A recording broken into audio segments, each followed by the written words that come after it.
آل محمد كما صليت على إبراهيم وعلى إنك حميد مجيد সবাই পড়ুন اللهم بارك على محمد كما باركت على إبراهيم وعلى إنك حميد مجيد الحمد لله সকল প্রশংসার মালিককে আমাদের হায়াতের মালিককে রিজিকের মালিককে সম্মানের মালিককে শীত দেন কে গ্রীষ্ম দেন কে সব কিছুর মালিককে বেশি বাড়াবাড়ি করলে দেশ ছাড়া করেন কে সে আল্লাহর জন্য সকলে চিৎকার করে পড়ছি আলহামদুলিল্লাহ রব্বানা লাকাল হামদ হামদান কাসীরান তাইয়িবান মুবারাকান ফীহি সুবহানাল্লাহি وبحمده سبحان الله العظيم আলহামদুলিল্লাহ ঐতিহ্যবাহী জেলা সিরাজগঞ্জের ইসলামনগর পাইকশা দরবারে সিদ্দিকিয়া ও হাফিজিয়া মাদ্রাসার উদ্যোগে আয়োজিত বহুকাঙ্ক্ষিত 37তম বার্ষিক আজিমুশান ইসালে সওয়াব জিকির ও দোয়া মাহফিলের এই অধিবেশনের উপস্থিত সম্মানিত সভাপতি, উপস্থিত সুযোগ্য সম্মানিত মেহমানবৃন্দ, বিশেষ করে ইতোমধ্যেই মাহফিলে মোবারক উপস্থিত হয়েছেন বাংলাদেশ পেরিয়ে বাংলাদেশি দেশি প্রবাসী সকলের কাছে সমাদৃত আলেমে দ্বীন মজলুম জননেতা জনাব মুফতি মাওলানা কাজী ইব্রাহিম হাফিজাহুল্লাহ, আর অন্যান্য মেহমানবৃন্দ, ইতিমধ্যে বেশ অনেক গুণী আলোচক আলোচনা করেছেন। আমার সামনে ডানে বায়ে উপস্থিত আজকের এই মাহফিলের মূল আকর্ষণ, এই পাইকশা সহকারে বিভিন্ন এলাকা থেকে আগত দিন প্রিয় সম্মানিত মুরব্বী সমাজ, কলিজার টুকরা যুবক ভাইয়েরা, ছোট ছোট শিশু কিশোর ছাত্র বন্ধুরা, বিভিন্ন মাদ্রাসার স্কুল কলেজ বিশ্ববিদ্যালয়ের সম্মানিত আসাতেজায়ে কেরাম, শিক্ষার্থীবৃন্দ, পর্দার অন্তরালের সম্মানিতা মা এবং বোনেরা, সাংবাদিক বন্ধুগণ, স্বেচ্ছাসেবক বৃন্দ, আইন শৃঙ্খলার দায়িত্বে নিয়োজিত বিভিন্ন পর্যায়ের সদস্যবৃন্দ, আমার সফর সঙ্গী বৃন্দ, সকলে মিলে শুরুতে আল্লাহ সুবহানাহু ওয়া তাআলার লাখ কোটি শুকরিয়া আদায় করছি যে মহান আল্লাহ তাআলা কোরআনের ময়দানে কিছু সময়ের জন্য আমাদের মতো লোকগুলোকে কবুল করেছেন। আমরা এই ময়দানে আসতে পেরে খুশি না বেজার? যেমন খুশি তেমন করে পড়ছি আলহামদুলিল্লাহ। কোরআনের ময়দান মূলত কার ময়দান? এই জমিনটা কার? এই আল্লাহর জমিনে কোরআনের ময়দানে কেউ আসলে পরে সে আল্লাহর প্রিয় ব্যক্তিতে পরিণত হয়ে যায়। আমরা যারা এই ময়দানে এসেছি, আসার সুবাদে আল্লাহ তাআলা বিভিন্ন ধরনের বরকত আমাদের জন্য রেখেছেন, সম্মান রেখেছেন, ইজ্জত রেখেছেন। হাদিসে অনেকগুলো সুসংবাদ রয়েছে, তার মধ্য থেকে একটি সুসংবাদের কথা উল্লেখ করে ইনশাআল্লাহ আমি আপনাদেরকে নিয়ে কোরআনুল কারীমের একটা সূরা তেলাওয়াত করেছি, সেদিকে মনোযোগী হব। সকলে বলেন ইনশাআল্লাহ। তার আগে একটু দোয়া পড়ছি, রব্বিশ রাহলি সাদরি ওয়া ইয়াসসির লি আমরি ওয়াহলুল উকদাতাম মিন লিসানি ইয়াফকাহু কওলি রাসূল করিম সাল্লাল্লাহু আলাইহি ওয়াসাল্লাম বলেছেন, ওয়ামাজতামা কওমুন ফি বাইতিন মিন বুয়ুতিল্লাহি ইয়াতলুনা কিতাবাল্লাহি ওয়া ইয়াতাদারাসুনাহু বাইনাহুম ইল্লা নাযালাত আলাইহিমুস সাকিনাহ ওয়া গাশিয়াতহুমুর রাহমাহ ওয়া হাফফাতহুমুল মালায়েকা وذكرهم الله في من عنده ومن بطأ به عمله لم يسري به نسبه জবান ছেড়ে বলুন আল্লাহু আকবার। সহিহ মুসলিমের বর্ণনা, হযরতে আবু হুরায়রা রাদিয়াল্লাহু তাআলা আনহু বর্ণনা করেছেন, আল্লাহর পয়গম্বর বলেন, যখন কোন এলাকার কোন কওমের কতগুলো লোক কোন জায়গায় জমায়েত হয়ে যায় এই উদ্দেশ্যে সেখানে আল্লাহর কোরআন তেলাওয়াত করা হবে, সেখান থেকে আলোচনা পর্যালোচনা হবে, সেই আলোচনায় অংশগ্রহণের জন্য যারা আসে বরকতে আল্লাহ তাআলা নাযালাত আলাইহিমুস সাকিনা, সরাসরি তাদের উপরে প্রশান্তি নাজিল করে দেন। অগশিয়াতুহুমুর রাহমা, রহমত তাদেরকে আচ্ছাদিত করে রাখে। ওয়াহাফফাতহুমুল মালায়েকা, আল্লাহ তাআলার সম্মানিত রহমতের ফেরেশতাগণ তাদের চতুর্পার্শ্ব দিয়ে বেষ্টনী দিয়ে রাখে। ওয়া যাকারাকুমুল্লাহু ফী মান ইনদাহু, আল্লাহ তাআলা তার মহান আরশে আজিমে এই মজলিসে যারা একত্রিত হয়ে যান, কোরআনের ময়দানে যারা আসেন, তাদেরকে এত সম্মান দান করেন, তাদেরকে নিয়ে আরশে আজিমে তিনি আলোচনা শুরু করে দেন। এই মুহূর্তে আমরা আরশে আজিমের আলোচনার টেবিলে আছি। আল্লাহু আকবার বলবো না? আল্লাহু আকবার, জবান ছেড়ে বলুন আল্লাহু আকবার। শুধু তাই নয়, আল্লাহর পয়গম্বর আরো বলেন, ওমান বাত্তা বিহি আমালুহু, যার কর্ম তাকে পিছিয়ে দিল। এই ময়দানে আসার সুযোগ ছিল কিন্তু অন্য কাজের কারণে আসতে পারে না, এরকম লোক আছে না নাই? অথবা এসছে কিন্তু বসে নাই, অন্য কোনো টেন্ডেন্সি তাকে এখানে যোগদান করতে দিল না। লাম ইউসরি বিহি নাসাবহু, কোন ধরনের বংশ মর্যাদা দিয়ে জাগতিক কোনো ক্ষমতার সুযোগ নিয়ে এই মজলিসে আমরা যারা বসেছি একত্রিত হলাম, ওরা আমাদের ধারে কাছে আসতে পারবে না সম্মানের দিক থেকে। জবানটা ছেড়ে বলি আলহামদুলিল্লাহ। হাদিস দ্বারা এতটুকু সুসংবাদ পেয়ে আমরা খুশি না বেজার? আবার ওই জন্য পড়ছি আলহামদুলিল্লাহ। সম্মানিত সিরাজগঞ্জবাসী, কোরআনুল কারীম আমাদের হৃদয়ের স্পন্দন। কোরআন হচ্ছে আমাদের সংবিধানের নাম, কথা বলুন ঠিক কিনা? আল কোরআনু দাস্তুরুনা, কোরআন আমাদের কি সংবিধান। কিন্তু দুঃখজনক হলো সত্য, বাংলাদেশের বয়স হয়েছে 54 বছর, আজ পর্যন্ত এই কোরআনকে রাষ্ট্রীয় সংবিধান বানানো হয় নাই। আজ পর্যন্ত এই কোরআন দিয়ে একটা দিন ওই সংসদ চলে নাই। এই কোরআন দিয়ে আমাদের যত নেতা খেতারা এসেছিল সংসদে দাঁড়িয়ে কোরআনের পক্ষে কথা বলতে আমরা দেখি নাই, কথা বলুন ঠিক কিনা? ইল্লা মাশাআল্লাহ, ইসলামিক যে কয়জন এমপিকে পাঠাতে পেরেছি তারা সর্বোচ্চ চেষ্টা করেছেন। যেহেতু সংখ্যা গরিষ্ঠ, বেশিরভাগ এরা ছিল নামে মুসলিম কাজে অমুসলিম, যার কারণে কোরআনের পক্ষে কখনো তাদেরকে স্টেটমেন্ট দিতে আমরা দেখি নাই। এভাবেই চললো কত বছর? 54 বছর। আগামীর সংসদে এমন চলুক আমরা চাই? আগামীর সংসদ কোরআন দিয়ে চলুক আমরা চাই? কারা কারা চায় হাত তুলে আল্লাহকে দেখায়।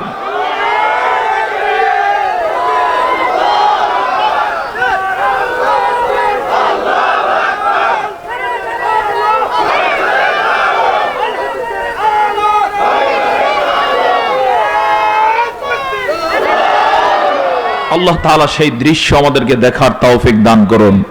তবে সেটা সহজ নয়, কথা বলুন ঠিক না? সেটা সহজ হবে কি? সেটা সহজ নয়। তবে যত কঠিনই হোক আমরা আল্লাহর কোরআনকে সংসদে চাই। এর জন্য প্রয়োজনে যদি রক্ত দেয়া লাগে আমরা দিতে রাজি আছি কিনা ইনশাআল্লাহ? আল্লাহ তাআলা কবুল করুন, সকলে বলে আল্লাহুম্মা আমিন। তখন কোরআনের আলোচনা একটু সহজ মনে হবে। এখনো কোরআনের আলোচনা কিছু কিছু জায়গায় দুর্বেদ্য কঠিন মনে হয়। কথা বলুন ঠিক না? কোরআনের পক্ষে আলেমরা কথা বললে এখনো কারো কারো চুলকানি হয়। এই যে আমাদের ডক্টর মিজানুর রহমান আজহারি ভাই যশোরে একটু ইঙ্গিতমূলক কথা বলেছেন, এতে একটা শ্রেণীর গাও জ্বলা শুরু আছে না নাই?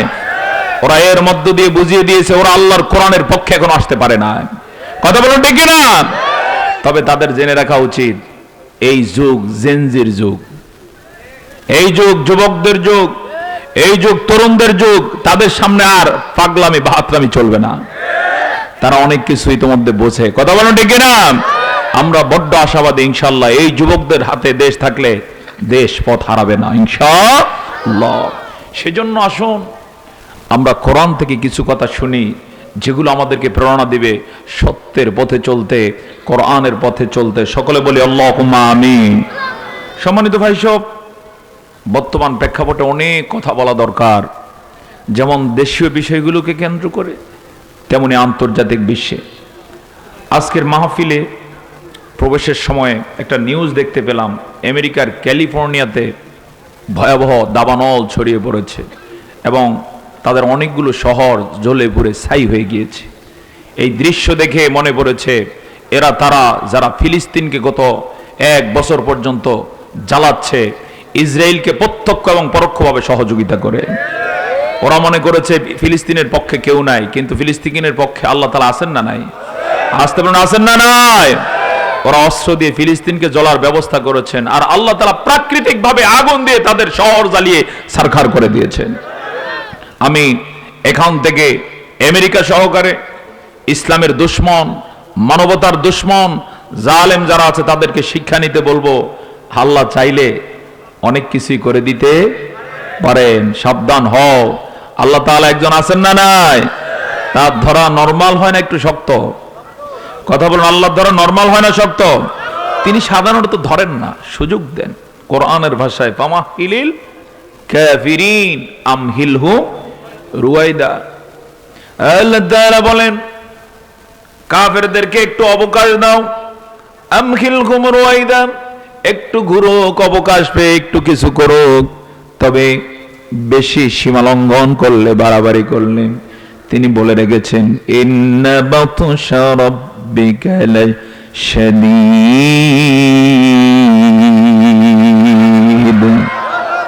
তোমার রবের ধরা বড় কি ধরা?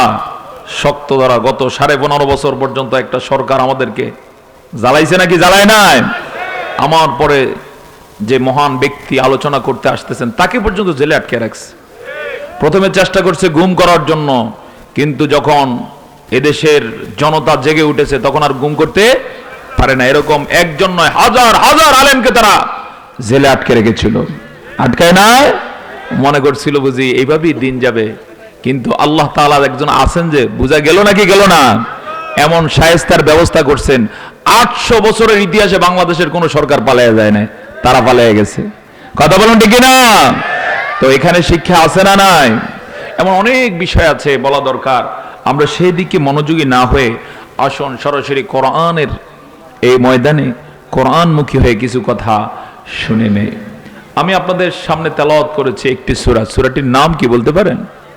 সূরাতুজ জিলজাল। বলুন, সূরাতুজ জিলজাল। জিলজাল শব্দের অর্থ হচ্ছে ভূমিকম্প। কি ভূমিকম্প? শুনতে পাচ্ছেন আপনারা? এই বামে যারা আছেন আপনারা কি শুনতে পাচ্ছেন? জিলজাল শব্দের অর্থ কি? ভূমিকম্প। একটু ব্যতিক্রমী মনে হয় না? তার মানে হচ্ছে সূরাতুজ জিলজাল মানে হচ্ছে সূরা ভূমিকম্প। আল্লাহু আকবার বলুন। এরকম ব্যতিক্রমী ব্যতিক্রমী অসংখ্য সূরা কোরআনে আছে না নাই? এই কোরআনের একটা সূরা আছে যেই সূরাটার নাম হলো সূরা মাকশা। আরবিতে তার নাম কি? সূরাতুল আনকাবুত। সেই সূরার মধ্যে আল্লাহ তাআলা কাফেরদের উপমা দিতে গিয়ে বলেছেন, যারা আল্লাহ ছাড়া অন্য কাউকে ওলি বানায়, অভিভাবক বানায়, তাদের উদাহরণ হলো মাকড়সার জালের মতো। মাকড়সা তার জাল বানায়, বানানো যখন শেষ হয়ে যায় জালের মাঝে এসে ঝাঁকুনি মারে আর মনে মনে সে ধারণা করে বিশাল শক্তিশালী জাল হয়েছে। কিন্তু আল্লাহর কোন গোলাম যখন সকালবেলা ফজরের নামাজ পড়ার জন্য রাস্তা দিয়ে হেঁটে চলে, জাল যদি মাথায় লাগে, জাল শেষ না মাথা শেষ? কি শেষ হয়ে যায়? জাল শেষ হয়ে যায়। আল্লাহ তাআলা বলেন, আল্লাহর দুশমনেরা যারা আল্লাহর বিপক্ষে চলে যায়, ইসলামী আন্দোলনের বিপক্ষে চলে যায়, আল্লাহর কোরআনের বিপক্ষে চলে যায়, তাদের শক্তি যত বেশি থাক না কেন, তাদের সব শক্তি মাকড়সার জালের মতো আমি ছিন্ন করে দেই। আল্লাহু আকবার বলবেন না? এক পর্যায়ে তিনি বলেন, ইন্না কাইদাশ শাইতানি কানা দাঈফা, শয়তানের চক্রান্ত বড় কি দুর্বল, এবং এটা আমাদের জন্য বিরাট ঈমান এবং ঈমানি প্রেরণার বিষয়। জোরে বলুন না সুবহানাল্লাহ। যত কাফের মুশরিক ইসলামের দুশমনরা আছে, মনে হতে পারে বাবা কত ক্ষমতা তার। আল্লাহ তাআলা যেন জানিয়ে রেখেছেন, গোলাম তুমি একটু সাহস বুকে লালন করো, একটু মাথা উঁচু করে, গলা উঁচু করে, বুক টান করে দাঁড়াও, দেখবে ওরা সব পালিয়ে গেছে। কথা বলুন ঠিক না? দেশে দেশে এরকম রেকর্ড আছে না নাই? আমাদের দেশে কি দেখলাম, সুবহানাল্লাহ। তো সম্মানিত ভাই সব, সূরাতুজ জিলজাল অর্থ কি তাহলে? সূরা ভূমিকম্প। এই সূরার উপরে আমি সরাসরি তাফসিরে তবারি থেকে কয়েকটি ইনফরমেশন শেয়ার করছি। এক, এই সূরাতে 8টি আয়াত রয়েছে। কয় আয়াত? আমার আগে একজন ভূমিকা স্বরূপ একটু ইনফরমেশন দিয়েছিল আপনাদেরকে হাদিস থেকে। হাদিসটি সহিহ, সুনানে তিরমিজির বর্ণনা। আল্লাহর কোন গোলাম যদি কোরআনের একটা আয়াত তেলাওয়াত করেন, আদালতে আখেরাতে একতলা বিশিষ্ট জান্নাত তিনি লাভ করবেন। আজকের এই সূরায় যে 8টা আয়াত আমি তেলাওয়াত করেছি, আশা করছি এই 8 আয়াতের উপরে আমল করতে পারলে কমপক্ষে কয়তলা?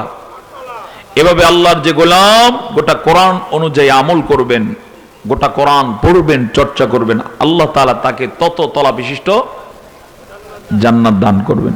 এজন্য আমরা একতলা দুইতলা চাই না, সব তলা চাই। সব তলা চাই। কারা কারা হাত তুলুন? মাশাআল্লাহ, সবাই সব তলা চাচ্ছেন।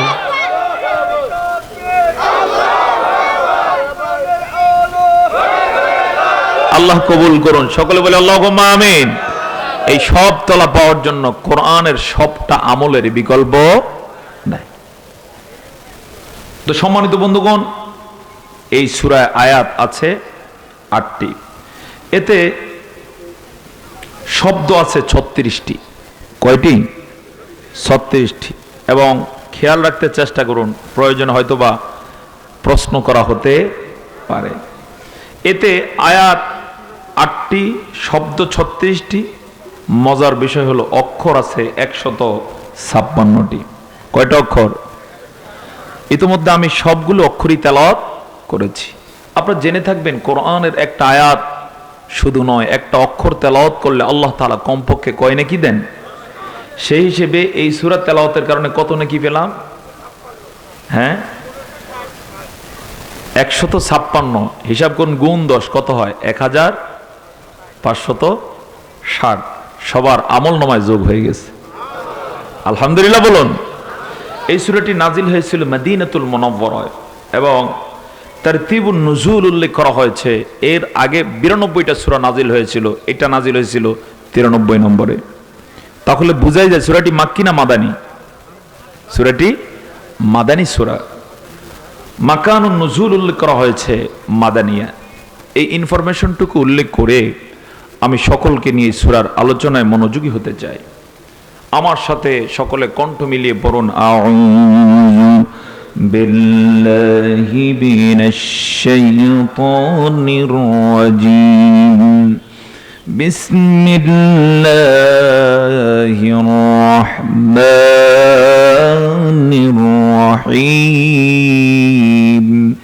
ইযা সুলসিলাতিল আরদু সিলসালাহা وأخرجت الأرض أثقالها وقال الإنسان ما لها يومئذ تحدث أخبارها بأن ربك أوحى لها يومئذ يصدر الناس أشتاتا ليروا أعمالهم فمن يعمل مثقال ذرة خيرا يره ومن يعمل مثقال ذرة شرا يره الله أكبر বিতাড়িত শয়তান থেকে আল্লাহর কাছে পানাহ চাই। পরম করুণাময় অতি দয়ালু আল্লাহর নামই শুরু করছি। ইদা সুলসিলাতিল আরদু সিলজালা, যখন পৃথিবী প্রচন্ডভাবে প্রকম্পিত হবে, ভূমিকম্পের মতো ভূমিকম্প হবে। ওয়া আখরাজাতিল আরদু আথকালাহা, যখন জমি তার সব বোঝা বের করে দিবে, সেদিন মানুষেরা বলবে মালাহা, জমিনের কি হলো। ইয়াউমাইদিন তুহাদ্দিসু আখবারাহা, সেদিন জমিন সব খবরগুলো বলে দিবে। আল্লাহু আকবার। তার সব খবর সেদিন জমিন প্রকাশ করে দিবে, বলে দিবে। কারণ হলো বিআন্না রাব্বাকা আওহা লাহা, তোমার রব জমিনকে সেদিন আদেশ করবেন। আদেশ করার কারণে জমিন সব খবর সেদিন প্রকাশ করে দিবে। ইয়াউমাইযি ইয়াসদুরুন নাসু আশতাতান লিয়ুরাউ আমালাহুম, সেদিন মানুষেরা সব দলে দলে ভাগ হয়ে যাবে তাদের আমল দেখার জন্য। সুতরাং যার মিজানের পাল্লায় মিসকালা যাররাতিন খায়রান ইয়ারাহু, যে ব্যক্তি যাররা পরিমাণ ভালো কাজ করবে সে তা সেদিন দেখতে পাবে। ওয়া মান ইয়ামাল মিসকালা যাররাতিন শাররান ইয়ারাহু, আর কেউ যদি যাররা অনুপরিমাণও কোনো খারাপ কাজ করে থাকে, পাপ কাজ করে থাকে, সেই পাপ কাজও সেদিন সে তা দেখতে পাবে। সাদাকাল্লাহুল আযীম, বলুন তো সাদাকাল্লাহুল আযীম কার কথা? সিরাজগঞ্জবাসী জবান ছেড়ে মুসলিমের মতো বলুন কার কথা? কথা বোঝা যায় না, একটু বুঝতে অসুবিধা হচ্ছে, স্পষ্ট কথা। সুবহানাল্লাহ। এবার আপনাদেরকে নিয়ে যাই একটু ব্যাখ্যায়। প্রথম আয়াত আল্লাহ তাআলা বলে দিচ্ছেন এমন একটা ভূমিকম্প একদিন হবে, ইযা সুলসিলাতিল আরদু সিলসালাহা, প্রচন্ড আকারের ঝাঁকুনি সম্পন্ন এক ভূমিকম্প হবে। ভূমিকম্প জীবনে দেখছেন কিনা? হ্যাঁ, কে কে দেখছেন একটু হাত তুলুন। ভূমিকম্প বা বুঝছেন? মাশাআল্লাহ, আপনাদের জন্য আলোচনা সহজ হবে। জোরে বলি ইনশাআল্লাহ। 2004 সালে একটা ভূমিকম্প আমরা দেখেছিলাম। 4 সালে মনে আছে কিনা? যে বছরে ওই ভূমিকম্পটা সুনামি হিসেবে খ্যাতি লাভ করেছে। আমার মনে আছে আমরা ছোট্ট ওই সময়, সম্ভবত আলিমে পড়ি, হঠাৎ করে দেখলাম আমাদের পুকুরের মানে অস্বাভাবিকভাবে যেখানে ছিল তার থেকে 2-3 ফিট পানি কি উপর নিচ হচ্ছে, ক্রলিং করছে। পরবর্তীতে জানা গেল এই ভূমিকম্পে একা শুধু যে ইন্দোনেশিয়া রয়েছে, ইন্দোনেশিয়ার 2.5 লাখ লোক ওই ভূমিকম্পের মাত্র কয়েক সেকেন্ডের মাঝে ধ্বংসে পরিণত হয়ে যায়। মুহূর্তের মধ্যে তারা দুনিয়া থেকে নাই হয়ে যায়। আল্লাহু আকবার বলবো না? কিয়ামতের আগে এমন একটা ভূমিকম্প হবে, এটা শুধু ওই 2004 সালেরটার মতো নয়, এমন ভয়াবহ এক ভূমিকম্প হবে জিলজালাহ, আল্লাহ বলেছেন, যেটা রিক্টার স্কেল দিয়ে মাপা যাবে না। রিক্টার স্কেলের একটা মাত্রা থাকে, যেমন যদি সেটা 6 মাত্রার হয় বলে কিছুটা শক্তিশালী, 7 হলে আরো শক্তিশালী, 8 হলে বলে যে ভয়াবহ, 9 হলে পরে খুঁজেই পাওয়া যায় না, 10 হলে তো কথাই নাই। সেখানে 10, 11, 12, 20, 30 নয়, রিক্টার স্কেল দিয়ে মাপবে, রিক্টার স্কেলই থাকবে না, এরকম ভয়াবহ একটা ভূমিকম্প হবে। জবান ছেড়ে বলুন আল্লাহু আকবার। এমন ভূমিকম্প হবে সব কিছু লণ্ডভণ্ড হয়ে যাবে। পৃথিবীর আর কিছু থাকবে না। শুধু এটাই হবে না, আল্লাহ তাআলা আরো বলেছেন সূরা ইনফিতারের মধ্যে, ইদাস সামাউ ফাতারাত ওয়া ইদাল কাওয়াকিবু তাসারাত ওয়া ইদাল বিহারু ফুজ্জিরাত ওয়া ইদাল কুবুরু বুসিরাত। জবান ছেড়ে বলুন আল্লাহু আকবার। যে আকাশ আজকে দেখতে পাচ্ছি, একদিন এই আকাশ ফেটে যাবে। আকাশ ফাটিয়ে দেওয়া হবে। ফাটাবেন কে? ধ্বংস করে দিবেন কে? তিনি, যিনি এগুলো কি করেছেন? সৃষ্টি করেছেন। সুবহানাল্লাহ, স্রষ্টা ব্যবস্থা নেবেন। সূর্য সহকারে যত গ্রহ নক্ষত্র আছে সব কিছু সেদিন খসে খসে পড়ে যাবে। সমুদ্রকে উত্তাল করে তোলা হবে। কবরের মধ্যে যাদেরকে দাফন করা হয়েছে সব সেদিন বের হয়ে আসবে। জবান ছেড়ে বলুন আল্লাহু আকবার। ওয়া আখরাজাতিল আরদু আসকালাহা। এক পর্যায়ে আল্লাহ তাআলা বলছেন ওয়া আখরাজাতিল আরদু আসকালাহা, জমিন তার বোঝা বের করে দিবে। এই জমিনের মাঝে বোঝা আছে, সেগুলো কি বের হয়ে আসবে। খুব খেয়াল করুন, এখানে তিনটা তাফসীর আছে বোঝার। কয়টা? এক নম্বরে হলো, আমি লেটেস্টটা দিয়ে বলতে চাই, আমরা যারা এখানে বসছি আজ হয়তোবা জমিন কিছু বলে না। আমার আপনার কাছে মনে হতে পারে জমিনের কোনো জবান নাই, কিন্তু এই জমিনে এরকম বসা, হাঁটা চলা, যত আমল আমরা করি এগুলো সব কিছু জমিন রেকর্ড করে দিচ্ছেন। ভূমিকম্পের পরে জমিন এই সব রেকর্ড আল্লাহর কাছে প্রকাশ করে দিবে। সেদিনে বলুন তো, আমি আপনাদের বিবেকের কাছে একটা প্রশ্ন করতে চাই, আমরা যে কষ্ট করে শীতের মাঝে বসছি, ইনশাআল্লাহ বিইজনিল্লাহ জমিন যেই সময়টা বসে আছে এটার রেকর্ড যে প্রকাশ করবে, পক্ষে আসবে না বিপক্ষে যাবে? আমাদের কি বিশ্বাস? পক্ষে না বিপক্ষে? পাশাপাশি এই জমিনে যারা আছে বাংলাদেশের সবার পক্ষে যাবে কি? কি মনে হয় যাবে কি?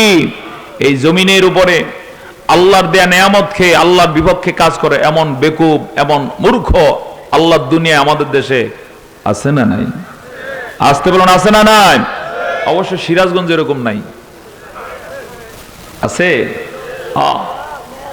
মেলা। ওরা মনে করছে ওদেরকে কেউ বুঝি দেখে না, কিন্তু কেউ দেখুক আর না দেখুক জমিনের কাছেও রেকর্ড আছে না নাই? আসতে বলুন আছে না নাই? ভূমিকম্পের পরে জমিন তা সব প্রকাশ করে দিবে। এক নম্বর। দুই নম্বরে, এই জমিনের ভিতরেই হলো আমাদের যত পূর্বপুরুষরা ইন্তেকাল করেছেন সবার লাশগুলো আছে না নাই? আসতে বলবেন না আছে না নাই? আপনাদের এলাকায় সবচেয়ে পুরাতন কবরটার বয়স কত? কে বলতে পারবেন? হ্যাঁ, তা কি বলা যায়? বলা সম্ভব নয়। সর্বোচ্চ আমরা কবর চিনি এই 30 বছর, 40 বছর আগে, 50 বছর আগে। গত কয়েকদিন আগে, পরশু দিনে আমার এক ফ্রেন্ড মারা গেছে 1 বছর আগে। তো তাকে জানাজা পড়িয়ে বিদায় দিয়েছি। বাড়ি হচ্ছে চকরিয়াতে, কক্সবাজারে। যাওয়ার সুযোগ হচ্ছিল না। তো আমার পরশু দিনের আগের রাতের মাহফিল ছিল চিটং। চিন্তা করলাম যে কোনোভাবে যাবই। পরে গেলাম, গিয়ে কবরটা দেখতে চেষ্টা করলাম, দেখলাম ইতিমধ্যে মাটির সাথে মিশে গেছে। অথচ বয়স হয়েছে কত কবরের? 1 বছর। আমার বন্ধুগণ, এবার 2, 4, 5 বছরের ব্যবধানে কবরের চিহ্ন আর খুঁজে পাওয়া যায় না। এরপরও যদি চিহ্ন দিয়ে রাখা হয়, সর্বোচ্চ কতদিন আর রাখা যায়? সেখানে 100 বছর, 150 বছর। এরপরে যারা চিহ্ন দিয়ে রাখবে তারাও আর দুনিয়াতে থাকে না। এটাই হলো দুনিয়ার বাস্তবতা। সেখানে 100-150 বছরের যদি এমন হয়, তাহলে 500 বছর আগের কবরগুলো কই? আছে কোনো খবর? 1000 বছর আগের কবরগুলো কোথায়? সেই পৃথিবীর সূচনা থেকে আজ অবধি কত হাজার হাজার বছর হলো, কত লক্ষ কোটি জনতা দুনিয়ার থেকে বিদায় নিল। যারা বিদায় নিয়েছেন তারা সবাই আমাদের আত্মীয় স্বজন নাকি দূরের? তারা কারা? আমাদেরই রক্তের মহান পূর্বপুরুষ। আলহামদুলিল্লাহ বলবো না? আদম আলাইহিস সালাম আমাদের আদি বাবা, নূহ আলাইহিস সালাম আমাদের আদি বাবা। নূহ আলাইহিস সালামের সন্তানদের কবরগুলো আজকে কোথায়? এভাবে করে করে সমগ্র পৃথিবীতে যত মানুষ এসেছেন এবং চলে গেছেন বেশিরভাগেরই কবরের কোনো চিহ্ন নাই। যেদিন প্রচন্ড একটা ভূমিকম্প হয়ে যাবে, সেদিন দেখা যাবে সবগুলো কবর থেকে কবরবাসী জ্যান্ত হয়ে দাঁড়িয়ে গেছে। এমনও হতে পারে আমরা যে ময়দানে বসা আছি, মনে হতে পারে এখানে কোনো কবর নাই, কিন্তু এখানেও কবর আসার, কবর থাকার সম্ভাবনা আছে না নাই? আল্লাহু আকবার। এজন্য আরাবিয়ান একজন কবি বলেছেন, তুমি জমিনে যখন চলবা বিনয়ের সাথে চলবা, এখানে অহংকার করে থফাস থফাস কদমে হাঁটবা না। কে জানে এখানেই তোমার পূর্বপুরুষ কারো না কারো কবর আছে, তার কবরের উপর দিয়ে জুতা মারিয়ে দিয়ে কিভাবে তুমি এত থফাস থফাস করে অহংকার করে হাঁটো? আল্লাহ তাআলা নিষেধ করেছেন, ওয়ালা তামশি ফিল আরদি মারহা, তুমি জমিনে অহংকার করে চলবা না। সুবহানাল্লাহ বলুন। এজন্য অহংকার হালাল নাকি হারাম? অহংকার করা যাবে না। সন্তান মানুষ হয়ে গেছে এজন্য বাবা অহংকার করে, নিজে সরকারি চাকরি করে এজন্য অহংকার করে, তার দল ক্ষমতায় আসতেছে এজন্য অহংকার করে। অবশ্য এরকম বেকুব অন্তত এই অঞ্চলে নাই। এরকম অহংকার করা যাবে না, বরং ইবাদুর রহমান হতে চেষ্টা করতে হবে। আল্লাহ তাআলা কোরআনুল কারীমে তার প্রিয় বান্দাদের পরিচয় দিতে গিয়ে বলেন, ওয়া ইবাদুর রহমানিল্লাযীনা ইয়ামশুনা আলাল আরদি হাওনা। রহমানের গোলাম যারা, ওয়া ইবাদুর রহমান আল্লাযীনা ইয়ামশুনা আলাল আরদি হাওনা, পৃথিবীতে যখন তারা চলে বিনয়ের সাথে চলে, এত অহংকার গর্বের তাদের কিচ্ছু নাই। আমি একটু হুমা দিতে চাই, এই ময়দানে কথা বলছেন বড় বড় আলেম আজকে দুনিয়াতে নাই, এরকম রেকর্ড আছে না নাই? আমি জানতে পেরেছি ডক্টর মরহুম আব্দুল্লাহ জাহাঙ্গীর রহমতুল্লাহ আলাইহি এই ময়দানে কথা বলছে। কোথায় আজকে? নাই। এই লোকগুলো বিনয়ী ছিলেন না অহংকারী? কথা বলেন, বিনয়ী না অহংকারী? বিনয়ী। এত বড় জ্ঞানী ছিলেন, কিন্তু বিনয়ের প্রতিচ্ছবি তারা ছিলেন। আলহামদুলিল্লাহ বলবো না? আর রিক্সা চালক, ঠেলাওয়ালা, কুলি, দিন মজুর, ওর ঠেলা এলাকায় থাকা যায় না। অবশ্য সিরাজগঞ্জ এরকম এই জাতীয় বেকুব নাই। এটা করা যাবে না। যা কিছু আমরা করি না কেন সব কিছুর রেকর্ড আছে না নাই? তো আমার বন্ধুগণ, এই জমিনের বুকে আজ পর্যন্ত যত লাশ দাফন করা হয়েছে, কিয়ামত অবধি যত লাশ দাফন করা হবে, যখন প্রচন্ড ভূমিকম্প হয়ে যাবে সবগুলো লাশ বের হয়ে আসবে। বিশেষ করে আমার আপনার অনেক কলিজার টুকরা আত্মীয় চলে গেছে, যাদেরকে হারিয়ে মানুষ অনেক কেঁদেছে, এমন রেকর্ড আছে না নাই? কত বাবা ছোট্টবেলায় সন্তান হারানোর কারণে কেঁদে কেঁদে বুক ফাটিয়ে ফেলেছে। কত মা তার সন্তান হারা, কত স্ত্রী তার স্বামীকে হারিয়ে কেঁদেছে, কত শহীদের বাবা সন্তানের শাহাদাতে বুক ফাটিয়ে দিয়েছে। এভাবে যত শত সহস্র লক্ষ কোটি আত্মীয় স্বজন দুনিয়ার বুক থেকে বিদায় নিয়েছে। সেদিন বেশি দূরে নয় যেদিন তারা সবাই এই জমিন থেকে জ্যান্ত হয়ে দাঁড়িয়ে যাবে। আল্লাহু আকবার বলুন। দেখতে পাবে যে তার জন্য কেঁদেছে সেও সামনে, যাকে হারিয়ে কেঁদেছে সে যেমন সামনে, যিনি কেঁদেছেন তিনিও সামনে অবাক নেত্রে তাকিয়ে থাকবে, কিন্তু তখন আর বলার মতো কিছু থাকবে না। আমার বন্ধুগণ, এই 2 নম্বর আয়াতে আরেকটা তাফসীর করা হয়েছে, সেটা হলো এই জমিনের মধ্যে অসংখ্য অগণিত দামি পদার্থ রয়েছে, বিশেষ করে স্বর্ণের খনি রয়েছে, হীরার খনি রয়েছে, যেগুলো আজকে মানুষ পায় না এখনো। এরকম ঘটনা আছে না নাই? আমাদের দেশে স্বর্ণের হীরার খনি থাকার সম্ভাবনা আছে না না? গত কয়েকদিন আগে নিউজ হলো, এই সরকার আসার পরে সিলেটে একটা তেলকূপ ছিল 30 বছর আগে, যেটাকে স্টপ করে দেওয়া হয়েছিল, বন্ধ করে দেওয়া হয়েছিল, সেখানে আর তেল নাই। কিন্তু আবার চেকআপে পাওয়া গিয়েছে যে সেখানে কয়েক লক্ষ ব্যারেল তেল পাওয়া গিয়েছে। আলহামদুলিল্লাহ বলবো না? কার ক্ষমতা? আসতে বলো না কার? এই জাতি যদি আল্লাহর উপরে তাওয়াক্কুল করে, নারী নেতৃত্বের কবল থেকে মুক্ত করে ভালো সৎ নেতৃত্বকে সামনে আনতে পারে, হয়তো হতে পারে আল্লাহ স্বর্ণ হীরা দিয়ে ভরিয়ে দিতে পারেন। আল্লাহ সে ক্ষমতা আছে না নাই? আল্লাহ তাআলা বলেন, লাউ আন্না আহলাল কুরা আমানু ওয়াত্তাকু লাফাতাহনা আলাইহিম বারাকাতিম মিনাস সামাই ওয়াল আরদ। যদি জনপদের অধিবাসীরা আমানু, আমার প্রতি ঈমান আনতো এবং আমাকে ভয় করত, তাহলে আমি তাদের জন্য আসমান জমিনের বরকতের সবগুলো দরজা খুলে দিতাম। সুবহানাল্লাহ বলুন না। আল্লাহ সে ক্ষমতা আছে না নাই? আসতে বলবেন আছে না নাই? আমরা কি দেখতে পেলাম? দেখতে পেয়েছি ৭১ সালের যিনি আমাদের সর্বাধিনায়ক ছিলেন, তিনি বক্তব্য দিয়েছেন সবাই পেল তেলের খনি, স্বর্ণের খনি, আর আমি পাইলাম এই জাতির জন্য লজ্জা, এর চেয়ে লজ্জা আর কিছু হতে পারে না। কেন এই কথা বলতে হয়েছে? কারণ তিনি কোরআন দিয়ে দেশটাকে স্বাধীন করার স্বপ্ন দেখেন নাই। আবার ক্ষমতা আল্লাহ দিয়েছেন, ওই সময় যদি চেষ্টা করতো যে আমার দেশটাকে, যেহেতু এখানে মেজরিটি পার্সেন্ট মুসলিম, আর পাকিস্তান স্বাধীনই হয়েছে কিসের জন্য? ইসলামের জন্য। দুই পাকিস্তানের যে সীমানা কিসের উপরে ভিত্তি করে? শুধুমাত্র কেবলমাত্র ইসলামের উপরে ভিত্তি করে। কথা বলো ঠিক কিনা? সেই জায়গা থেকে সরে এসে যখন ধর্ম নিরপেক্ষতাকে ফুজি করেছে, তখন এই জাতীয় স্লোগান দেয়াই স্বাভাবিক, যে সবাই বলো তেলের খনি, সোনার খনি, উনি পেলেন কি? সোরের খনি। সোরে সোরে হালি, এক সোরে বিয়ে করে আরেক সোরের শাড়ি, সোরারা সোরারা সর্বশেষে মারামারি আছে না নাই? সর্বশেষ দুনিয়া থেকে কি বিদায় নিলেন।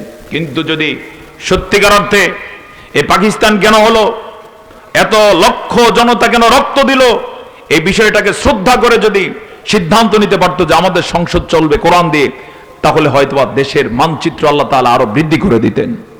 হয়তোবা এখানে চোর হতো না, এখানে ভালো মানুষে গোটা নগরীতে ভরপুর হয়ে যেত।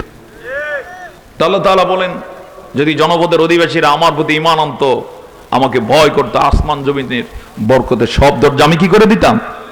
খুলে দিতাম। এখন আল্লাহ তাআলা সে ক্ষমতা আছে না নাই? আসতে বলুন আছে না নাই? আল্লাহ চাইলে এখনো দিতে পারেন। আমি ছোট্ট একটু উদাহরণ দিই। আপনাদের এদিকে আমের মৌসুমে আম ধরে কিনা? মাঝে মাঝে দেখবেন কোন কোন আম গাছে কি পরিমাণ যে ফলন হয়, আবার দেখবেন যে এর পরের বছর কোনো ফলন নাই। এরকম ঘটনা হয় নাকি হয় না? কে দেন? সরকারে? কে? নাকি ওই যে নেতায় দিয়ে যান? কে দেন? একজন দেন, তিনি কে? এই ছোট্ট উদাহরণটা দিয়ে বোঝা যায়। সুবহানাল্লাহ। তো বলতেছিলাম সিলেটে এরকম আলহামদুলিল্লাহ তেলের খনি পাওয়া গিয়েছে। আমাদের বাড়ি হচ্ছে ভোলায়। ভোলায় প্রথমে গ্যাস পাওয়া গেল, একটা ক্ষেত্র পাওয়া গেল, শাহবাজপুর গ্যাস ক্ষেত্র, কিন্তু সেটা থেকে উত্তোলন করতে না করতে আরো কয়েকটা পাওয়া গেল। এখন বলা হচ্ছে ভোলা সহকারে দক্ষিণাঞ্চল গ্যাসের উপরে ভাসতেছে। আলহামদুলিল্লাহ বলবেন না? এবং এগুলো যদি সত্যিকার অর্থে ইনসাফ করে, চুরি না করে উত্তোলন করা যায়, গোটা জাতিকে ফ্রি গ্যাস দেওয়া যাবে।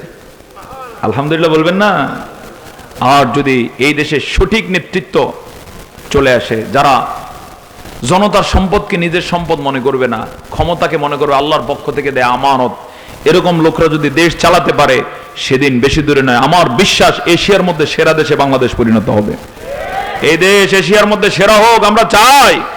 কারা কারা চায় হাত তুলে আল্লাহকে দেখান। আল্লাহ কবুল করুন, আল্লাহ তাআলা কবুল করুন। সকলে বলে আল্লাহুম্মা আমিন। সেটার জন্য কোরআনিক চেতনা প্রেরণার বিকল্প নাই। তো আমার বন্ধুগণ, যখন প্রচন্ড ভূমিকম্প হবে, 3 নম্বরে জমিন থেকে সবগুলো স্বর্ণ হীরার খনি বের হয়ে আসবে। এই দৃশ্য দেখার পরে কি অবস্থা হবে? 3 নম্বর আয়াতে আল্লাহ তাআলা বলেন, ওয়াকালাল ইনসানু মা লাহা। মানুষেরা তখন বলবে হায় আফসোস, ঘটনা কি? বিশেষ করে এই আয়াতের ইন্ডিকেটর হচ্ছে, এই আয়াতের নিদর্শন হচ্ছে, এবং এই আয়াতের ওই যে অঙ্গুলের নির্দেশ হচ্ছে ওই লোকদের প্রতি যারা সামান্য টাকার জন্য দুর্নীতি করে, যারা সামান্য একটু পদ পদবীর জন্য পুলিশের এসআই, সে একটু আরেকটু প্রমোশন পাওয়ার জন্য আলেমদেরকে মামলা দিয়ে জেলে ঢুকায়। এরকম ডাকাত ছিল নাকি ছিল না? যে বেশিরভাগ আলেম ওলামাদেরকে মামলা দিয়েছে যারা, খোঁজ খবর নিয়ে জানতে পেরেছি তার একটু আশা ছিল যে ভালো একটা প্রমোশন পাবে। প্রমোশনের কারণ কি? প্রমোশনের কারণ হচ্ছে একটু বেতন বেশি পাবে, সামান্য কয় টাকা বেশি। এরকম লোক অবশ্য এই সিরাজগঞ্জ এলাকায় ছিল না, ছিল এজন্যই আমার বন্ধুগণ, শুধু তাই নয়, এমনও লোক আছে সামান্য কয়টা টাকার জন্য চাঁদাবাজি করে, এমনও লোক আছে সামান্য কয়টা পুঁজির জন্য মানুষকে হত্যা করে, এমনও লোক আছে সামান্য একটু মাল কামাই করার জন্য মিথ্যা কথা বলে, আছে না নাই? এরকম যারা বাঁচতে পারবে না। যখন প্রচন্ড ভূমিকম্প হবে, স্বর্ণ হীরার টুকরাগুলো বের হয়ে পায়ের কাছে পড়ে থাকবে, এই দৃশ্য দেখে চিন্তা করবে ওই দুর্নীতিবাজরা করলাম কি, মাত্র 5,000 টাকার জন্য আরেকজনকে আমি মিথ্যা মামলা দিয়েছি, অমুকের বিরুদ্ধে মিথ্যা স্টেটমেন্ট দিয়েছি, আমি অমুক বাজার থেকে অমুক দোকানদার থেকে এই সাদাবাজি করেছি, আর আজকে দেখতে পাচ্ছি এত হাজার লক্ষ কোটি টাকার স্বর্ণ হীরা বের হয়ে আসছে, নেয়ার মতো কেউ নাই। থাকবে নি? কথা বল, থাকবে? থাকবে না। তখন মাথা চাপড়াবে, কপাল চাপড়ে চাপড়ে বলবে কি করলাম, কেন আল্লাহর কোরআনকে মানলাম না, কেন আলেম ওলামারা আওয়াজে যা বলছেন বিশ্বাস করলাম না, যদি বিশ্বাস করতাম তাহলে অন্যায় করা লাগতো না, অন্যায় যেহেতু করেছি আর বাঁচতে পারবো না। এজন্য যারা সাদাবাজি করতেছো, নতুন করে সাদাবাজের বিভিন্ন নিউজ আসতেছে, আপনাদের এলাকায় আসছে কিনা জানি না, পত্রপত্রিকা আসা শুরু করছে, নতুন করে কি চাঁদাবাজি আছে না নাই? অবশ্য সিরাজগঞ্জ এগুলো নাই, আলহামদুলিল্লাহ আছে। এমন যদি কেউ থেকে থাকে, বিনয়ের সাথে বলবেন কি লাভ এই টাকা দিয়ে, বরং স্মরণ করে দিবেন যে প্রায় 2,000 ছাত্র জনতা জীবন দিয়েছে, সাদাবাজির দণ্ড দেয় নাই। কথা বলেন ঠিক না? তারা জীবন দিয়েছে কিসের জন্য? জীবন দিয়েছে, তাদের স্লোগান দিছিল উই ওয়ান্ট জাস্টিস, আমরা কি চাই? ন্যায় বিচার চাই। ন্যায় বিচারের জন্য তারা জীবন দিয়েছে। কথা বলেন ঠিক না? তোমার চাঁদাবাজির জন্য কেউ জীবন দেয় না, রাস্তায় নামা নাই। কথা বলেন ঠিক না? কোন আলেম তোমার চাঁদাবাজির জন্য জেল খাটে নাই, তার জীবনের সেরা সময় গোল্ডেন টাইম সে নষ্ট করে নাই। সুতরাং সাবধান হও, এরপরও যদি সাবধান না হও, সামনের দিন আছে না নাই? আসতে বলুন আছে না নাই? সব খবর সেদিন হয়ে যাবে। আমার বন্ধুগণ, 4 নম্বর আয়াত, ইয়াউমাইযিন তুহাদ্দিসু আখবারাহা, সেদিন জমিন তার সবগুলো খবর বলে দিবে। জোরে জোরে বলুন সুবহানাল্লাহ। জমিন সব খবর বলে দিবে কার কাছে? আমি প্রশ্ন করেছিলাম আগে, আবার করছি, এই জমিনের মালিক কে? আসতে বলবেন না, জমিনের মালিক কে? আমাদের মালিক কে? আমাদের মালিকের কাছে, জমিনের মালিকের কাছে জমিন সব কথা বলে দিবেন। জমিন সেদিন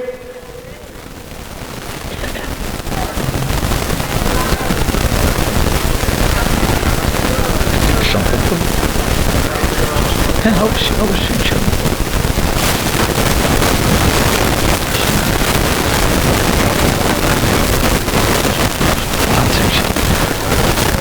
সম্মানিত বন্ধুগণ, আল্লাহ তাআলা জমিনের বিষয়টা স্পষ্ট করে দিচ্ছেন 4 নম্বর আয়াতে, ইয়াউমাইযিন তুহাদ্দিসু আখবারাহা, সেদিন জমিন তার উপরে যেখানে যা কিছু হয়েছে, আজকে হয়তো সে কিছুই জানে না, মনে করতেছি কিছুই বলে না, কিন্তু যেদিন পরিবেশ তৈরি হয়ে যাবে, প্রচন্ড ভূমিকম্প যেদিন হয়ে যাবে, জমিন আল্লাহ তাআলার কাছে সব খুঁটে খুঁটে বলে দিবে।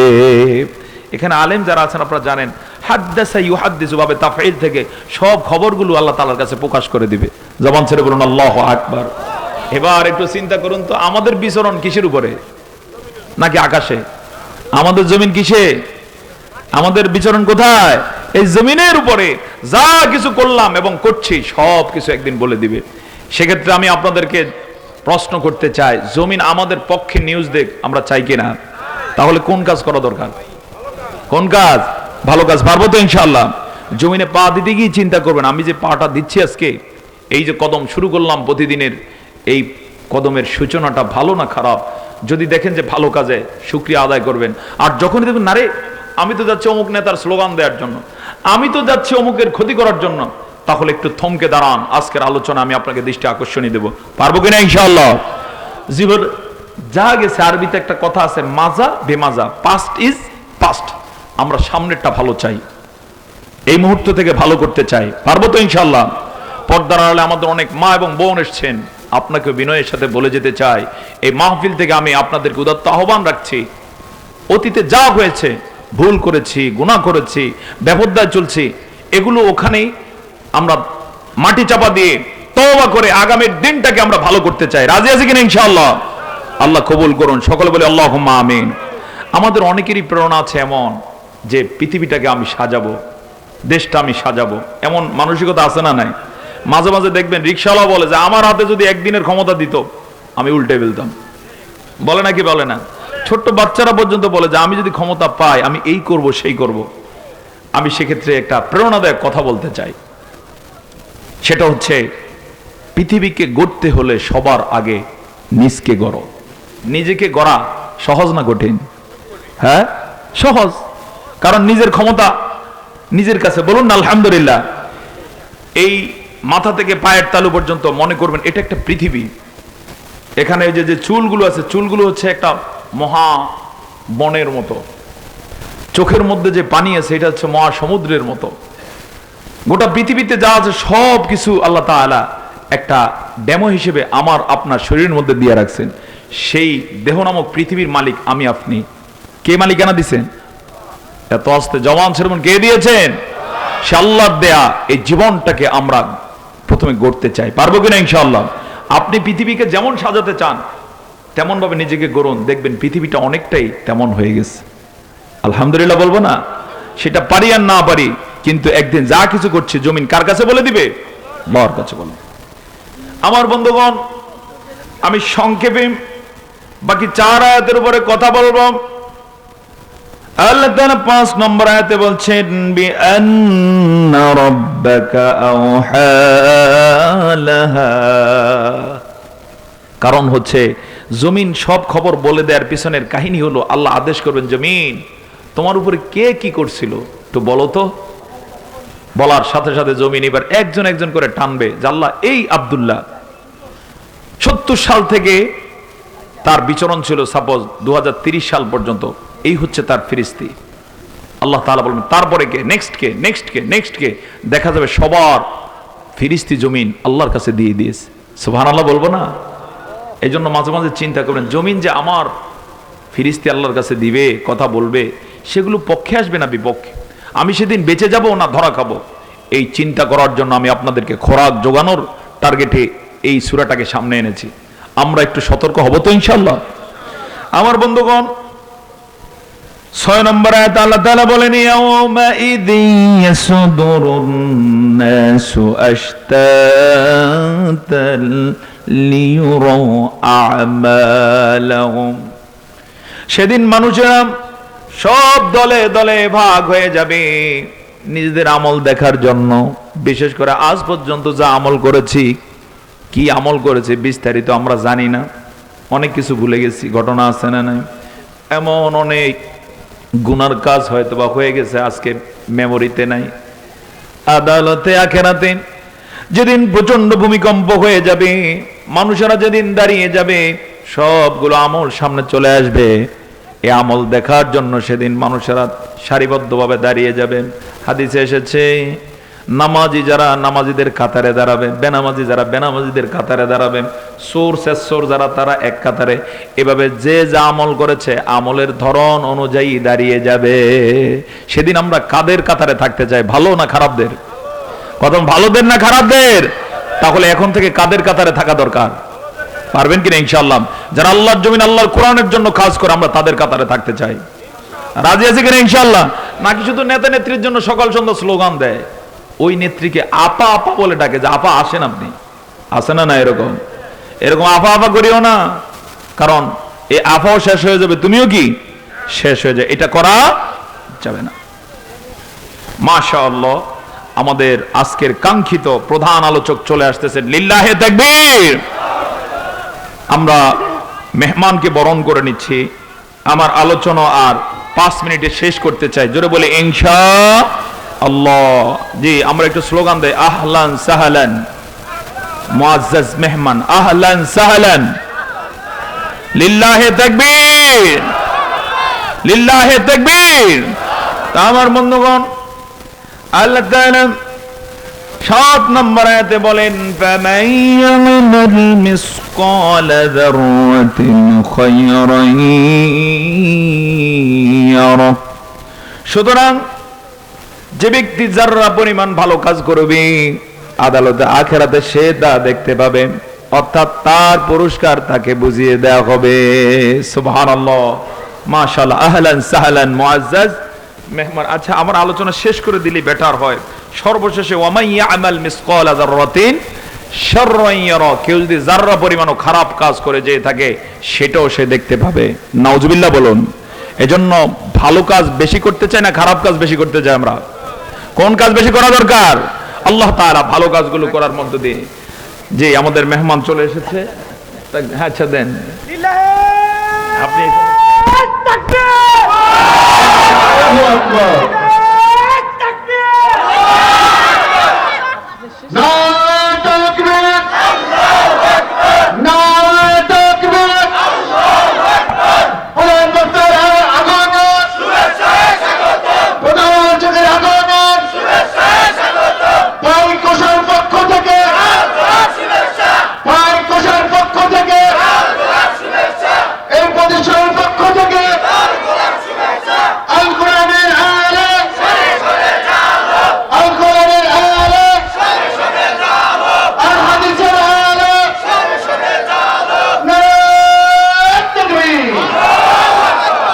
আলহামদুলিল্লাহ, আমার আলোচনাকে এবার আমি কনক্লুশন টানতে চাই এভাবে।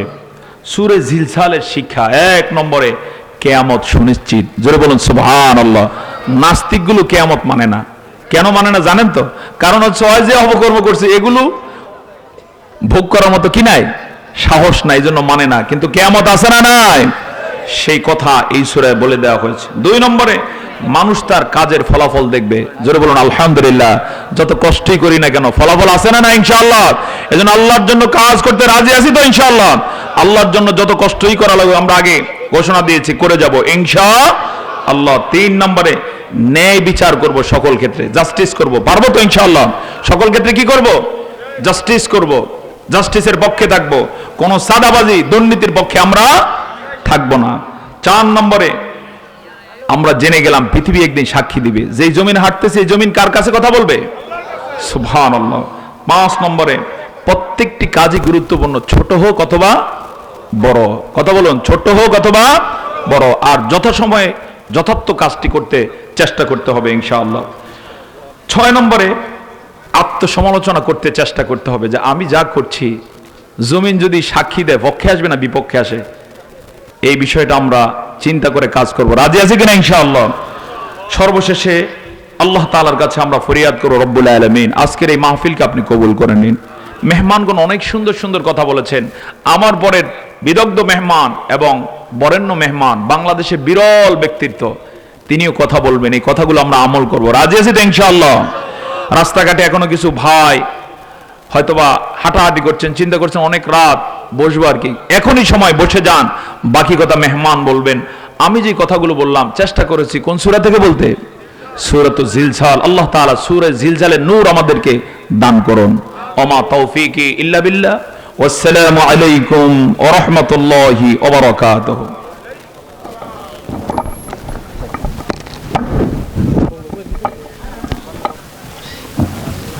সম্মানিত উপস্থিতি,